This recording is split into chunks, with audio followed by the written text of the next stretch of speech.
40% আর্দ্রতায় বীজ জার্মিনেশন হয়। 7 দিন পর দেখবেন এই যে এইভাবে চারা ওঠা শুরু হয়েছে। বিসমিল্লাহির রহমানির রহিম। আমি আরিফুজ্জামান জুয়েল আজকে আপনাদেরকে দেখাবো কিভাবে সিডলিং ট্রিতে চারা উৎপাদন করা হয় আর কোকোপিটের মাধ্যমে কিভাবে চারা উৎপাদন করা হয়। এটা হচ্ছে কোকোপিট, এটা 5 কেজির ব্লক। কোকোপিট অনেকে জিগায় যে কোকোপিট কি। কোকোপিট হচ্ছে নারকেলের সুবা, আর নারকেলের সুবা গুঁড়া কইরাই কোকোপিট বানা। আর আপনারা যারা কোকোপিট এনে মাটিও দিতে, অনেকেই বলে যে ট্রির মধ্যে মাটি দিয়ে হয় না, মাটি দিয়ে হবে না। নারকেলের সুবাই একটা বীজ জার্মিনেশন হইতে যেই পরিমাণ আর্দ্রতা প্রয়োজন, 40% আর্দ্রতায় বীজ জার্মিনেশন হয়। আর আমরা এখন দেখাবো কিভাবে কোকোপিট রেডি করতে হয়। আমরা একটা ড্রামের ভিতরে পানি লইয়াম, পানি দিয়া এই কোকোপিট এই ব্লকটা ওই জায়গায় আধা ঘন্টা বা 1 ঘন্টা ভিজায় রাখবো। ভিজায় রাখলে হবে কি, কিছুক্ষণ পর দেখবেন এরকম গুঁড়া গুঁড়া হয়েছে। আমরা ওই গুলা যে কোকোপিট গুলা চিপটা ভালো করে তুলবাম। তুললে প্রতি 5 কেজি ব্লকের সাথে যদি আমরা ভার্মি কম্পোস্ট ব্যবহার করি তাইলে 5 কেজি ভার্মি কম্পোস্ট ব্যবহার করো। আর যদি আমরা টাইকো কম্পোস্ট ব্যবহার করি তাহলে 2.5 কেজি, তার অর্ধেক। তারপরে এটা ভালো করে মিক্সড করে আমরা যে এরকম আমরা রেডি করছি, এখানে আমরা ভার্মি কম্পোস্ট দিয়ে করছি। কোকোপিট যখন আমরা পানির থেকে তুলছি, তোলার পরে ভার্মি কম্পোস্ট মিশায়া এই যে এরকম রেডি। এখন আমরা চাইলে এটার মধ্যে চারা উৎপাদন করতে পারবাম। আপনারা চাইলেও বায়োডার্মা দিয়া এটা শোধন করতে পারেন, আবার না করলেও চলবে, কোনো সমস্যা নাই। এই যে আমাদের কোকোপিট রেডি। এখন আমরা একটা ট্রের মধ্যে চারা ফেলাই আপনাদেরকে দেখাবো। আমরা এভাবে প্রথমে একবার অল্প করিয়া পুরা ট্রেটা ভালো করিয়া ভরবাম। ভরার পর আরেকটা ট্রে দিয়া আমরা ভালো করে ভরবাম যাতে কোনো জায়গা কম না হয়। আবার এই যে পাকাটা এটার উপরে যাইতে কোনো কোকোপিট না থাকে ওই দিক দিয়ে খেয়াল রাখবাম।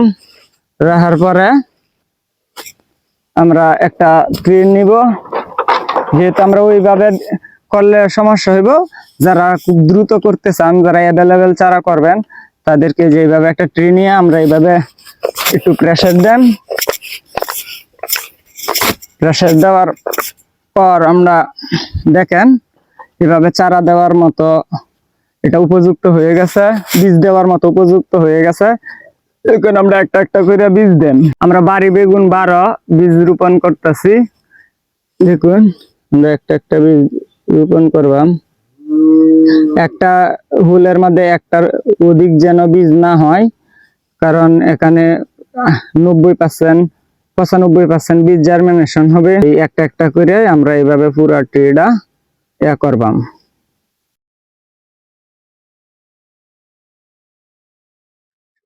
ভালোভাবে প্রথম করতে একটু কষ্ট হবে, আনইজি লাগবে। আমরা বীজ দেওয়া শেষ হইলে আমরা এটা পানি দেবো। আমরা প্রতিদিন সকাল আর সন্ধ্যায় ভালোভাবে পানি দেব।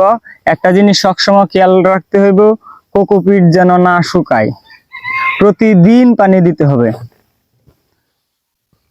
এভাবে আমরা প্রতিদিন সকাল সন্ধ্যায় 2 বার পানি দেব। মোট কথা হইলো কোকোপিট শুকাইলেই পানি দিতে হবে, আর নাইলে বীজ জার্মিনেশন কম হবে। 7 দিন পর দেখবেন এই যে এইভাবে চারা ওঠা শুরু হয়েছে। আমরা যখন এভাবে ফুল কমপ্লিট বীজ উঠবো, উঠার পরে আমরা অবশ্যই ছত্রাকনাশক দিতে হইব।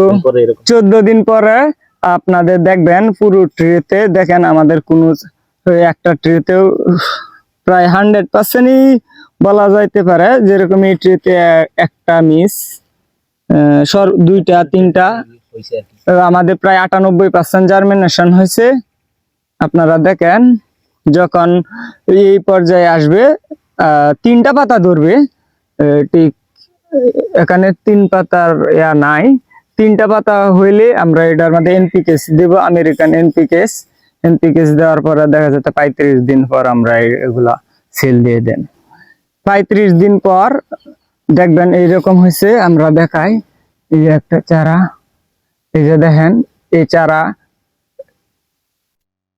এখন এই চারা বিক্রি করার মতো উপযুক্ত হয়েছে। এখন আমরা আপনাদের পুরো ভিডিও দেখাইলাম। আগামী পর্বে আমরা দেখাবো কিভাবে ছোট বীজগুলা তো আমরা সরাসরি ট্রিতেই দিতে পারি। আগামী পর্বে আমরা আপনাদেরকে দেখাবো বড় বীজগুলা, যেরকম কুমড়া, চাল কুমড়া, মিষ্টি কুমড়া, তারপর হচ্ছে এই যে বড় যে বীজগুলো আছে এগুলা কিভাবে জার্মিনেশন করা, পুরো ভিডিও আপনাদেরকে দেখাবো।